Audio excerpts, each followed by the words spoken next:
বাসায় যদি এত সুন্দর সস তৈরি করা যায় তাহলে দোকান থেকে কেনার কি দরকার? আসলে দোকান থেকে কিনে খাওয়ার মজা আলাদা, বাসায় তৈরি করে খাওয়ার মজা আলাদা। আমরা খাঁটি টমেটো দিয়ে একবারে ঘরোয়াভাবে বাসায় তৈরি করে ফেললাম টমেটো সস। টমেটো সস প্রণালীটা আপনাদের দেখাচ্ছি।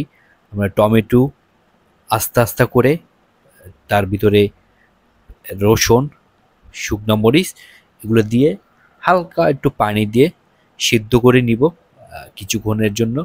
এই সিদ্ধ হচ্ছে এবং সিদ্ধ করার পর তুলে নিয়ে এটার টমেটোর উপরের যে শাঁস বলে বলে বা চামড়া সেটা তুলে নিতে হবে। দেখেন হালকা সিদ্ধ করে নিয়েছি, কারণ টমেটো তো এমনিতেই নরম, সিদ্ধ করে নিয়েছি এমনি হালকা সিদ্ধর সাথে সব কিছু দিয়ে দিয়েছি, পেঁয়াজ মরিচ টরিচ একসাথে দিয়ে। এই দেখেন, এই হয়েছে। আমরা আস্তে আস্তে করে ছোলাটা ফেলে দিচ্ছে আমার ওয়াইফ, কারণ ছোলাটা তো আপনাকে যখন ভ্যালেন্ডার করব তখন ছোলাটা তো আস্তে আস্তে ছোলা অতটা ভ্যালেন্ডার হবে না, সেই জন্য আস্তে করে ছোলাটা উঠাই নিচ্ছি এবং ভ্যালেন্ডারে আমরা দিয়ে নিচ্ছি। এবং ভ্যালেন্ডার দিয়ে নেওয়ার পর এটা মিহি করে নিব। যেটা একবার পাতলা করে নিতে হবে মিহি করে। হালকা একটু পানি মিক্স করতে পারবেন, কারণ এ থেকেই পানি বের হয়।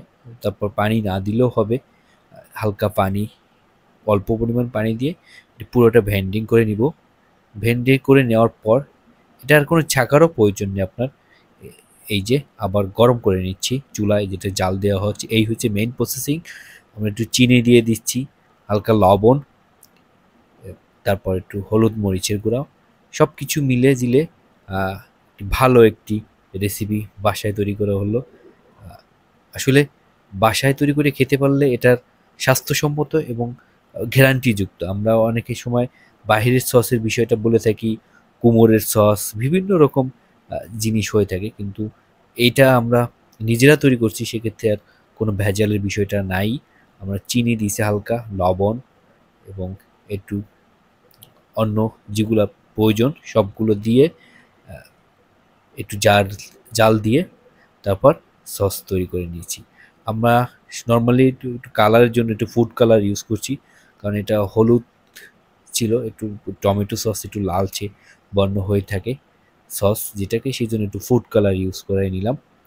কারণ খাবো যখন আমরা আমরা বেশি পরিমাণ দিই নাই, কারণ অনেক দোকানেগুলো একবার লাল টকটকে করে ফেলে। আমরা হালকা পরিমাণ দিয়েছি, সামান্য পরিমাণ, যেটা একটু কালারফুল করে নিবে।